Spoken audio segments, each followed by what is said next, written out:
श्री ब्रह्मा जी कहते हैं, हे नारद, भक्त वत्सल भगवान विष्णु राजा क्षोभ का हित साधन करने के लिए ब्राह्मण का रूप धारण कर दधीची के आश्रम में गए। वहां उन जगत गुरु श्री हरि ने शिवभक्त शिरोमणि ब्रह्म ऋषि दधीची को प्रणाम करके शिव के कार्य की सिद्धि के लिए उद्यत हो उनसे ये बात कही।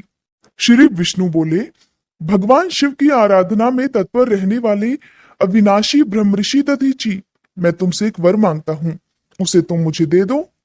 शिव के कार्य की सिद्धि चाहने वाले देवाधिदेव श्री हरि के इस प्रकार याचना करने पर शैव शिरोमणि दधीची ने शीघ्र ही भगवान विष्णु से इस प्रकार कहा, हे ब्राह्मण, आप क्या चाहते हैं, ये मुझे ज्ञात हो गया। आप शिव का कार्य सिद्ध करने के लिए साक्षात श्री हरि ही यहाँ पर ब्राह्मण का रूप धारण करके पधारे हैं, और इसमें कोई संदेह नहीं कि आप पूरे मायावी हैं। किंतु हे देवेश, हे जनार्दन, मुझे भगवान रुद्र की कृपा से भूत, भविष्य और वर्तमान तीनों कालों का ज्ञान सदा ही बना रहता है। हे सुव्रत, मैं आपको जानता हूँ, आप पापहारी श्री हरि और विष्णु हैं। ये ब्राह्मण का वेश छोड़िए। दुष्ट बुद्धि वाले राजा क्षोभ ने आपकी आराधना की है, इसीलिए आप यहाँ पधारे हैं। हे भगवान, हे हरे, आपकी भक्त वत्सलता को भी मैं जानता हूँ। ये छल छोड़िए, अपने रूप को ग्रहण कीजिए और भगवान शंकर के स्मरण में मन लगाइए। मैं भगवान शंकर की आराधना में लगा रहता हूँ। ऐसी दशा में भी यदि मुझसे किसी को भय हो तो आप उसे यत्नपूर्वक सत्य की शपथ के साथ कहिए। मेरा मन शिव जी के स्मरण में ही लगा रहता है, मैं कभी झूठ नहीं बोलता। इस संसार में किसी देवता या दैत्य से भी मुझे भय नहीं होता। तब श्री विष्णु बोले, उत्तम व्रत का पालन करने वाले हे दधीची, तुम्हारा भय सर्वथा नष्ट ही है, क्योंकि तुम शिव जी की आराधना में तत्पर रहते हो, इसलिए सर्वज्ञ हो। परंतु मेरे कहने से तुम एक बार अपने प्रतिद्वंदी राजा क्षोभ से जाकर कह दो कि राजेंद्र, मैं तुमसे डरता हूं। भगवान विष्णु का ये वचन सुनकर शैव शिरोमणि महामुनि दधीची निर्भय ही रहे और हंसकर बोले। दधीची ने कहा, मैं देवाधिदेव पिनाक पाणी भगवान शंभु के प्रसाद से कहीं कभी किसी से और किंचित मात्र भी नहीं डरता, सदा ही निर्भय रहता हूं। इस पर श्री हरि ने मुनि को दबाने की चेष्टा की। देवताओं ने भी उनका साथ दिया, किंतु सबके सभी अस्त्र कुंठित हो गए। तदंतर भगवान विष्णु ने अगणित गणों की सृष्टि की, परंतु महर्षि ने उनको भी भस्म कर दिया। तब भगवान ने अपनी अनंत विष्णु मूर्ति प्रकट की। ये सब देखकर च्यवन कुमार ने वहां जगदीश्वर भगवान विष्णु से कहा, हे महाबाहो, माया को त्याग दीजिए। विचार करने से यह प्रतिभा समात्र प्रतीत होती है। हे माधव, मैंने सहस्त्रों दुर्विज्ञ वस्तुओं को जान लिया है। आप मुझ में अपने सहित संपूर्ण जगत को देखिए। निरालस्य होकर मुझ में ब्रह्मा और रुद्र का भी दर्शन कीजिए। मैं आपको दिव्य दृष्टि प्रदान करता हूँ। ऐसा कहकर भगवान शिव के तेज से पूर्ण शरीर वाले च्यवन कुमार दधीची ने अपनी देह में समस्त ब्रह्मांड का दर्शन कराया। तब भगवान विष्णु ने उन पर पुनः कोप करना चाहा, क्रोध करना चाहा। इतने में ही मेरे साथ राजा क्षोभ वहां आ पहुंचे। मैंने निश्चेष्ट खड़े हुए भगवान पद्मनाभ को तथा देवताओं को क्रोध करने से रोक लिया। मेरी बात सुनकर इन लोगों ने ब्राह्मण दधीची को परास्त नहीं किया। श्री हरि उनके पास गए और उन्होंने मुनि को प्रणाम किया। तदंतर क्षोभ अत्यंत दीन हो उन मुनीश्वर दधीची के निकट गए और उन्हें प्रणाम करके प्रार्थना करने लगे। शिव बोले, हे मुनिश्रेष्ठ, शिव भक्त शिरोमणि, मुझ पर प्रसन्न होइए। हे परमेश्वर, आप दुर्जनों की दृष्टि से दूर रहने वाले हैं, मुझ पर कृपा कीजिए। ब्रह्मा जी कहते हैं, हे नारद, राजा क्षोभ की ये बात सुनकर तपस्या की निधि ब्राह्मण दधीची ने उन पर अनुग्रह किया। तत्पश्चात श्री विष्णु आदि को देखकर वे मुनि क्रोध से व्याकुल हो गए और मन ही मन शिव जी का स्मरण करके विष्णु तथा देवताओं को शाप देने लगे। दधीची ने कहा, देवराज इंद्र सहित देवताओं और मुनीश्वरों, तुम लोग रुद्र की क्रोधाग्नि से श्री विष्णु तथा अपने गणों सहित पराजित और ध्वस्त हो जाओ। देवताओं को इस तरह श्राप देकर क्षोभ की ओर देखकर देवताओं और राजा के पूजनी द्विश्रेष्ठ दधीची ने कहा, हे राजेंद्र, ब्राह्मण ही बली और प्रभावशाली होते हैं। ऐसा स्पष्ट रूप से कहकर ब्राह्मण दधीची अपने आश्रम में प्रविष्ट हो गए। फिर दधीची को नमस्कार मात्र करके शुभ अपने घर को चले गए। इसके बाद भगवान विष्णु देवताओं के साथ जैसे आए थे उसी तरह से अपने वैकुंठ लोक को वापस लौट गए। इस प्रकार वह स्थान स्थानेश्वर नामक तीर्थ के रूप में प्रसिद्ध हो गया। स्थानेश्वर की यात्रा करके मनुष्य शिव जी का सायुज्य प्राप्त कर लेता है। हे तात, तुम्हें मैंने संक्षेप से क्षुभ और दधीची के विवाद की कथा सुनाई और भगवान शंकर को छोड़कर केवल ब्रह्मा जी और विष्णु जी को जो श्राप प्राप्त हुआ था उसका भी वर्णन किया। जो क्षुभ और दधीची के विवाद संबंधी इस प्रसंग का नित्य पाठ करता है वह अपमृत्यु को जीतकर देह त्याग के पश्चात ब्रह्मलोक को जाता है। जो इसका पाठ करके रणभूमि में प्रवेश करता है उसे कभी मृत्यु का भय नहीं होता तथा वह निश्चय ही विजयी होता है। देवर्षि नारद ने कहा, हे विधाता, हे महाप्राज्ञ, आप शिव तत्व का साक्षात्कार कराने वाले हैं। आपने ये बड़ी अद्भुत और रमणीय शिवलीला सुनाई है। हे तात, वीरभद्र जब दक्ष के यज्ञ का विनाश करके कैलाश पर्वत पर चले गए तब क्या हुआ, ये भी हमें बताइए। तब श्री ब्रह्मा जी बोले, हे नारद, रुद्रदेव के सैनिकों ने जिनके अंग भंग कर दिए थे वे समस्त पराजित देवता और मुनि उस समय मेरे लोक में आए। वहां मुझ स्वयंभू को नमस्कार करके सबने बारंबार मेरा स्तवन किया, फिर अपने विशेष क्लेश को पूर्ण रूप से सुनाया। उसे सुनकर मैं पुत्र शोक से पीड़ित हो गया और अत्यंत व्यग्र हो व्यथित मन से बड़ी चिंता करने लगा। फिर मैंने भक्तिभाव से भगवान विष्णु का स्मरण किया। इससे मुझे समयोचित ज्ञान प्राप्त हो गया। तदंतर देवताओं और मुनियों के साथ मैं विष्णु लोक को गया और वहां पर मैंने भगवान विष्णु को नमस्कार और नाना प्रकार के स्तोत्रों द्वारा उनकी स्तुति की और उनसे अपना दुख निवेदन किया।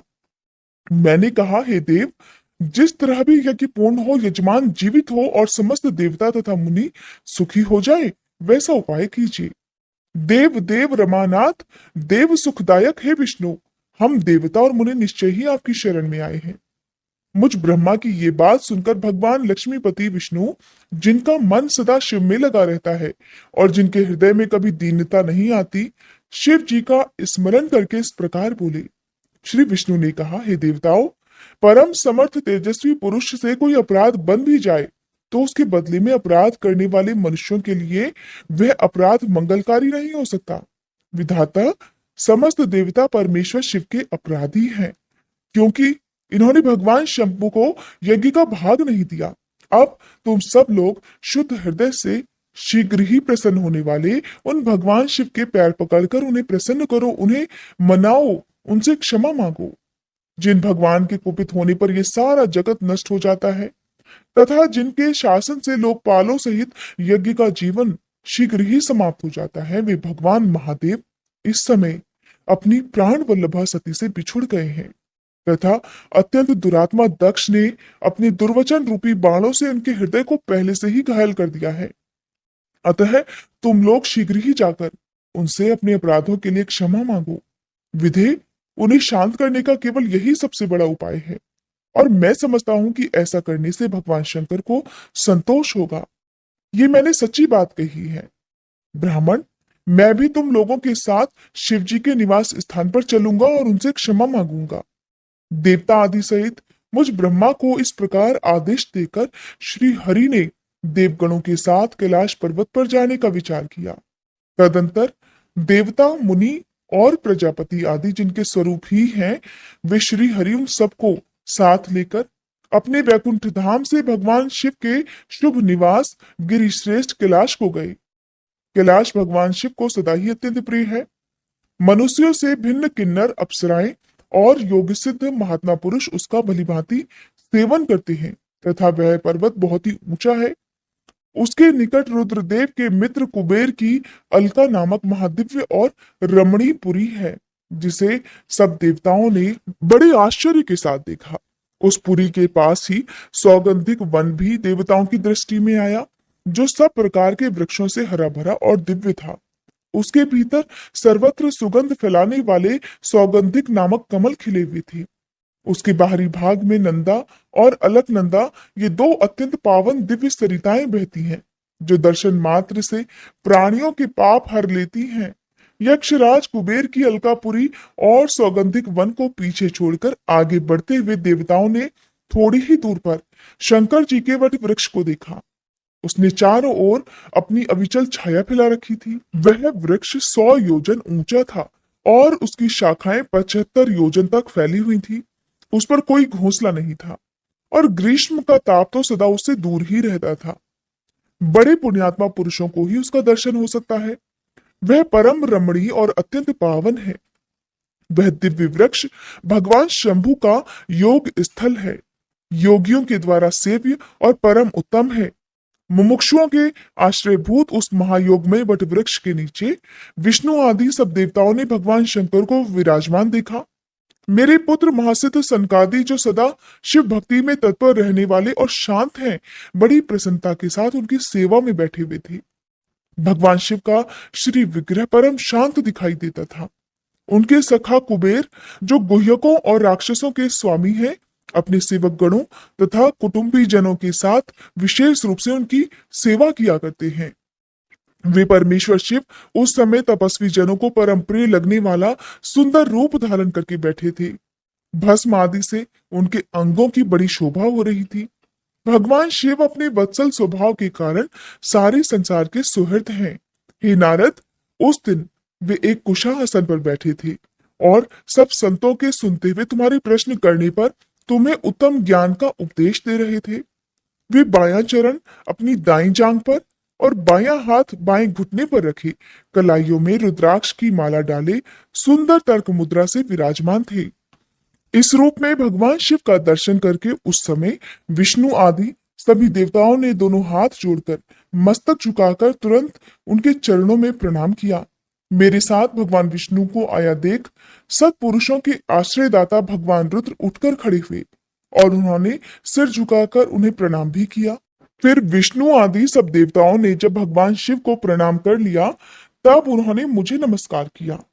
ठीक उसी तरह जैसे लोगों को उत्तम गति प्रदान करने वाले भगवान विष्णु प्रजापति कश्यप को प्रणाम करते हैं, तत्पश्चात देवताओं, सिद्धों, गणाधीशों और महर्षियों से नमस्कृत तथा स्वयं भी अर्थात श्री विष्णु को और मुझको नमस्कार करने वाले भगवान शिव से श्री हरि ने आदर पूर्वक वार्तालाप आरंभ कर दिया। देवताओं ने भगवान शिव जी की अत्यंत विनय के साथ स्तुति करके अंत में कहा, आप पर उत्कृष्ट परमेश्वर परात्पर तथा परात्पर हैं।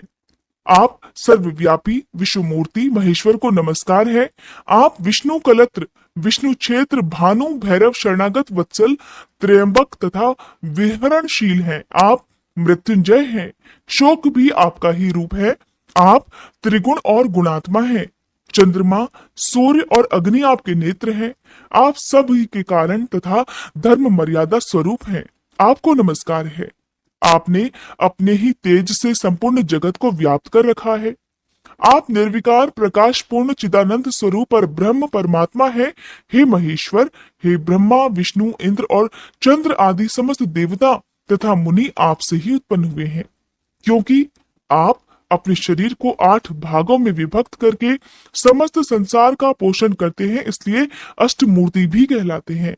आप ही सबके आदिकारक करुणामय ईश्वर हैं।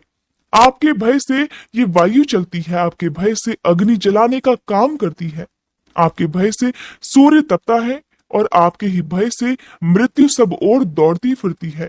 हे दया सिंधु, हे महेशान परमेश्वर, प्रसन्न होइए, हम नष्ट और अचेत हो रहे हैं, अतः सदा ही हमारी रक्षा कीजिए, रक्षा कीजिए।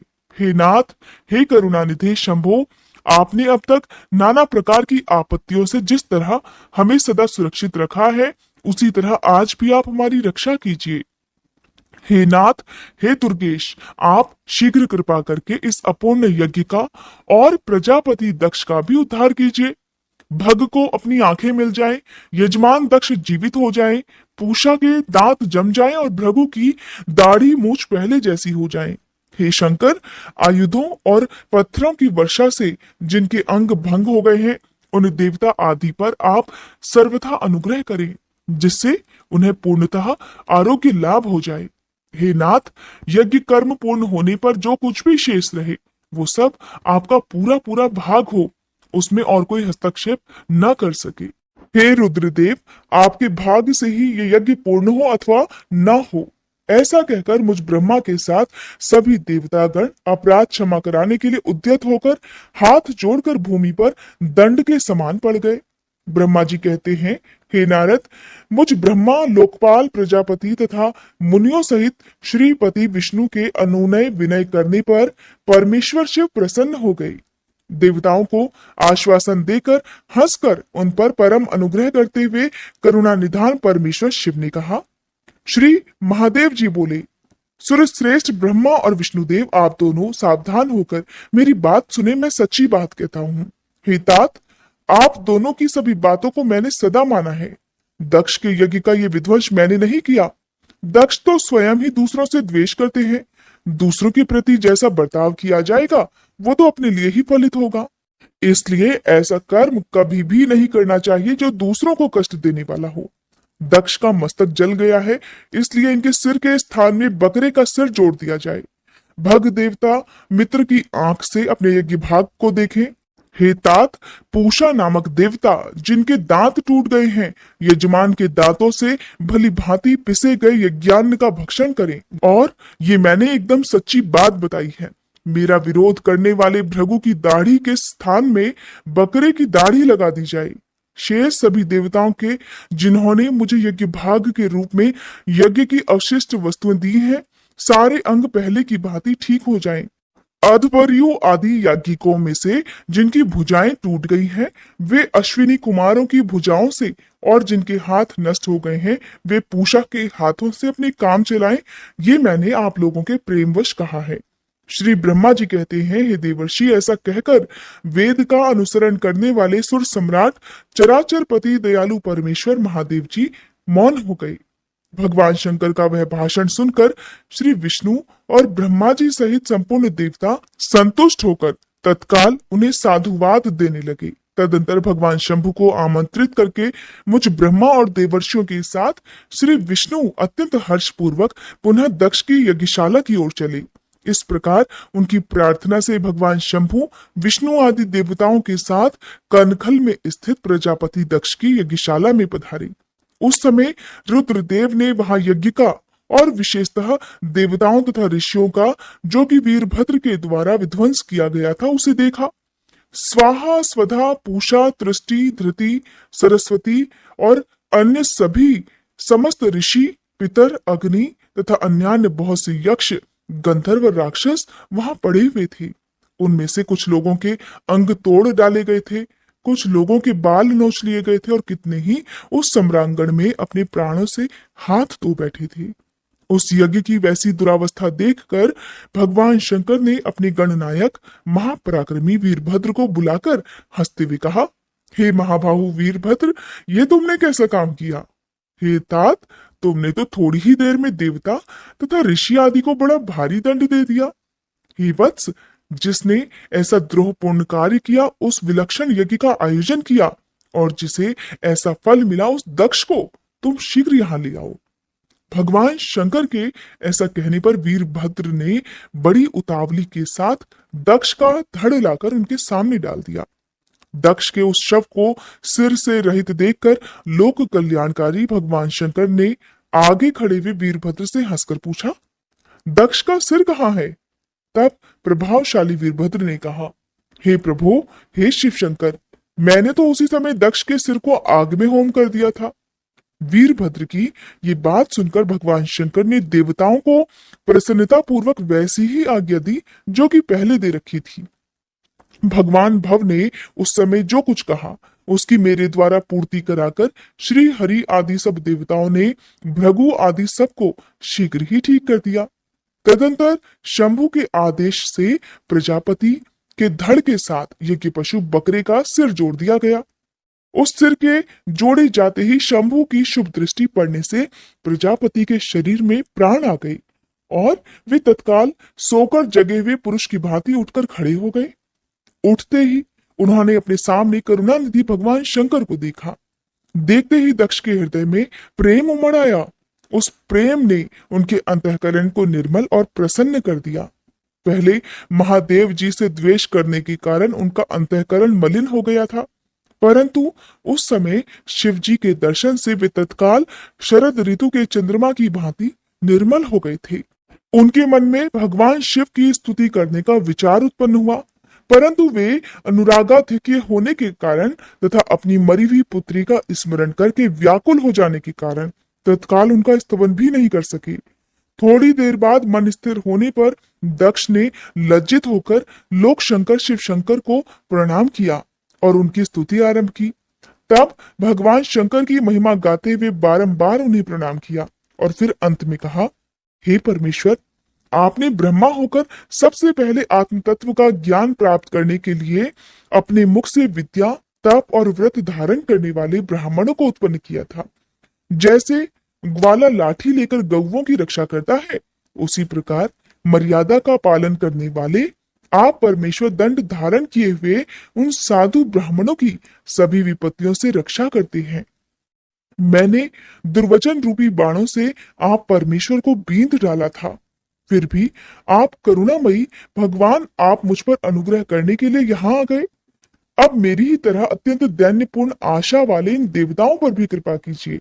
हे भक्तवत्सल, हे दीन बंधो शंभो, मुझ में आपको प्रसन्न करने के लिए कोई गुण नहीं है। आप षड्विध ऐश्वर्य से संपन्न परात्पर परमात्मा हैं, अतः अपने ही बहुमूल्य उदारता पूर्ण बर्ताव से आप मुझ पर संतुष्ट होइए। श्री ब्रह्मा जी कहते हैं, हे देवर्षि नारद, इस प्रकार लोक कल्याणकारी महाप्रभु महेश्वर शंकर की स्तुति करके विनीत चित्त प्रजापति दक्ष मौन हो गए। तदंतर श्री विष्णु ने हाथ जोड़कर भगवान वृषभध्वज को प्रणाम करके प्रसन्नता पूर्वक हृदय और वाष्प गदगद वाणी द्वारा उनकी स्तुति प्रारंभ कर दी। फिर मैंने कहा, देव देव महादेव, हे करुणा सागर प्रभु, आप स्वतंत्र परमात्मा हैं, अद्वितीय और अविनाशी परमेश्वर हैं। हे देव, हे ईश्वर, आपने मेरे पुत्र पर अनुग्रह किया। अपने अपमान की और कुछ भी ध्यान न देकर दक्ष के यज्ञ का उद्धार कीजिए। हे देवेश्वर, आप प्रसन्न होइए और समस्त शापों को भी दूर कर दीजिए। आप तो सज्ञान हैं, अतः आप ही मुझे कर्तव्य की ओर प्रेरित करने वाले हैं और आप ही अकर्तव्य से रोकने वाले हैं। हे महामुने, इस प्रकार परम महेश्वर की स्तुति करके मैं दोनों हाथ जोड़कर मस्तक झुकाकर खड़ा हो गया। तब सुंदर विचार रखने वाले इंद्र आदि देवता और लोकपाल शंकर देव की स्तुति करने लगे। उस समय भगवान शिव का मुखारविंद प्रसन्नता से खिल उठा था। इसके बाद प्रसन्नचित हुए समस्त देवताओं, दूसरे दूसरे सिद्धों, ऋषियों और प्रजापतियों ने भी शंकर जी का सहर्ष स्तवन किया। इसके अतिरिक्त उपदेवों, नागों, सदस्यों तथा ब्राह्मणों ने भी पृथक पृथक प्रणाम पूर्वक बड़े भक्ति भाव से उनकी स्तुति की थी। श्री ब्रह्मा जी कहते हैं, हे देवर्षि, इस प्रकार श्री विष्णु के मेरे देवताओं और ऋषियों के तथा अन्य लोगों के स्तुति करने पर महादेव जी बड़े प्रसन्न हुए। फिर उन शंभु ने समस्त ऋषियों, देवता आदि को कृपा दृष्टि से देखकर तथा मुझ ब्रह्मा और विष्णु का समाधान करके दक्ष से इस प्रकार कहा। महादेव जी ने कहा, हे दक्ष, मैं जो कुछ कहता हूं सुनो। मैं तुम पर प्रसन्न हूं।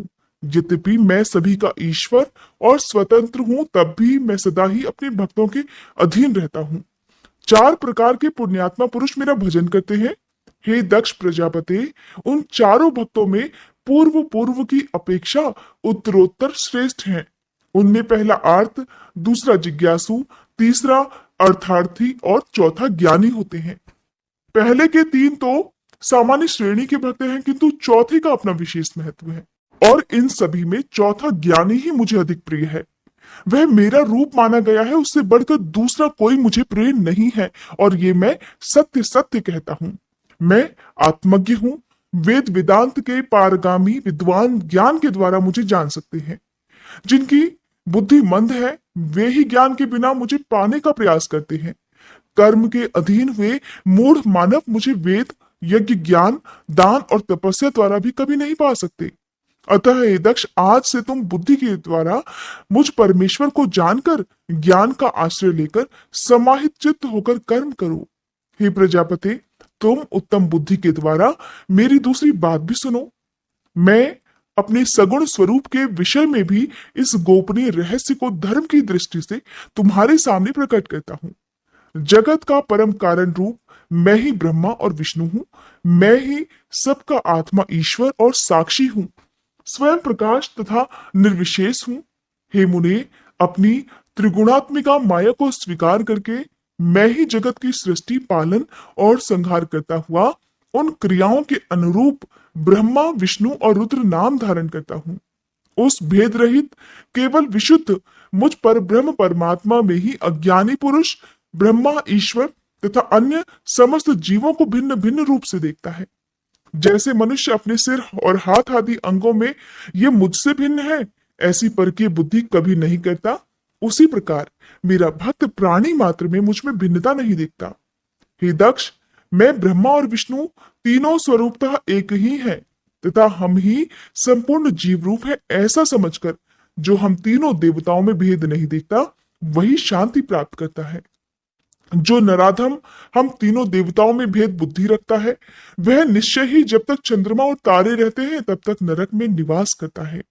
हे दक्ष, यदि कोई विष्णु भक्त होकर मेरी निंदा करेगा और मेरा भक्त होकर विष्णु की निंदा करेगा, तो तुम्हें दिए हुए पूर्वोक्त सारे शाप उन्हीं दोनों को प्राप्त हो जाएंगे और निश्चय ही उन्हें तत्वज्ञान की प्राप्ति कभी नहीं हो सकती है।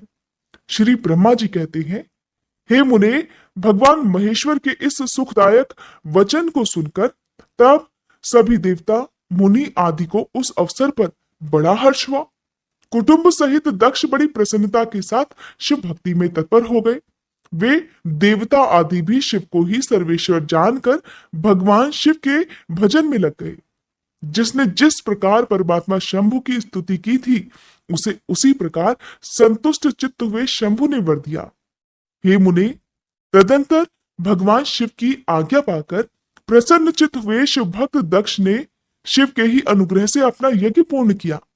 उन्होंने देवताओं को तो यज्ञ भाग दिए ही, शिव जी को भी पूर्ण भाग दिया, साथ ही ब्राह्मणों को दान दिया। इस तरह उन्हें शंभु का अनुग्रह प्राप्त हुआ। इस प्रकार महादेव जी के उस महान कर्म का विधि पूर्वक वर्णन किया गया। प्रजापति ने ऋत्विजों के सहयोग से उस यज्ञ कर्म को विधिवत समाप्त किया और हे मुनीश्वर, इस प्रकार पर ब्रह्म स्वरूप शंकर जी के प्रसाद से वह दक्ष का यज्ञ पूर्ण हो गया। तदंतर सभी देवता और ऋषि संतुष्ट होकर भगवान शिव के यश का वर्णन करते हुए अपने अपने स्थानों को चले गए। दूसरे लोग भी उस समय वहां से सुखपूर्वक विदा हो गए। मैं और श्री विष्णु भी अत्यंत प्रसन्न होकर भगवान शिव के सर्व मंगलदायक सुयश का निरंतर गान करते हुए अपने अपने स्थान को सानंद चले गए। सत्पुरुषों के आश्रयभूत महादेव जी भी दक्ष से सम्मानित होकर प्रीति और प्रसन्नता के साथ गणों सहित अपने निवास स्थान कैलाश पर्वत को चले गए। अपने पर्वत पर आकर शंभु जी ने अपनी प्रिया सती का स्मरण किया और प्रधान प्रधान गणों से उनकी कथा कही। इस प्रकार दक्ष कन्या सती यज्ञ में अपने शरीर को त्याग कर फिर हिमालय की पत्नी मैना के गर्भ से उत्पन्न हुई। ये बात प्रसिद्ध है। फिर वहां तपस्या करके गौरी शिवा ने भगवान शिव का पति रूप में वरण किया और वे उनके वामांग में स्थान पाकर अद्भुत लीलाएं करने लगी। हे नारद, इस तरह मैंने तुमसे सती के परम अद्भुत दिव्य चरित्र का वर्णन किया है, जो भोग और मोक्ष को देने वाला तथा संपूर्ण कामनाओं को पूर्ण करने वाला है। ये उपाख्यान पाप को दूर करने वाला, पवित्र और परम पावन है। स्वर्ग तथा यश, आयु को देने वाला तथा पौत्र पुत्र रूपी फल प्रदान करने वाला है। हे तात, जो भक्तिमान पुरुष भक्ति भाव से लोगों को ये कथा सुनाता है या सुनता है, वह इस लोक में संपूर्ण कर्मों का फल पाकर अंत में परलोक में परम गति को प्राप्त कर लेता है। देवर्षि नारद ने पूछा, हे ब्राह्मण, पिता के यज्ञ में अपने शरीर का परित्याग करके दक्ष कन्या जगदम्बा सती देवी किस प्रकार गिरिराज हिमालय की पुत्री हुई? किस तरह अत्यंत उग्र तपस्या करके उन्होंने पुनः शिव को ही पति रूप में प्राप्त किया? ये मेरा प्रश्न है और आप इस पर भलीभांति और विशेष रूप से प्रकाश डालिए। तब श्री ब्रह्मा जी इस प्रकार कहने लगे, हे मुने, हे नारद, तुम पहले पार्वती जी की माता के जन्म, विवाह और अन्य भक्ति वर्धक पावन चरित्र सुनो। हे मुनि श्रेष्ठ, उत्तर दिशा में पर्वतों का राजा हिमवान नामक महान पर्वत है, जो महातेजस्वी और समृद्धिशाली है। उसके दो रूप प्रसिद्ध हैं, एक स्थावर और दूसरा जंगम। मैं संक्षेप से उसके सूक्ष्म अर्थात स्थावर स्वरूप का वर्णन करता हूं। वह रमणीय पर्वत नाना प्रकार के रत्नों का खान है और पूर्व तथा पश्चिम समुद्र के भीतर प्रवेश करके इस प्रकार खड़ा है मानो भूमंडल को नापने के लिए कोई मानदंड हो। वह नाना प्रकार के वृक्षों से व्याप्त है और अनेक शिखरों के कारण विचित्र शोभा से संपन्न दिखाई देता है। सिंह, व्याघ्र आदि पशु सदा सुखपूर्वक उसका सेवन करते हैं अर्थात वहां पर विचरण करते हैं। हिम का तो वह भंडार ही है, इसलिए अत्यंत उग्र भी जान पड़ता है। भांति भांति के हैरान कर देने वाले दृश्यों से उसकी विचित्र शोभा होती है। देवता, ऋषि, सिद्ध और मुनि उस पर्वत का आश्रय लेकर रहते हैं और भगवान शिव को वह बहुत ही प्रिय है। तपस्या करने का स्थान है।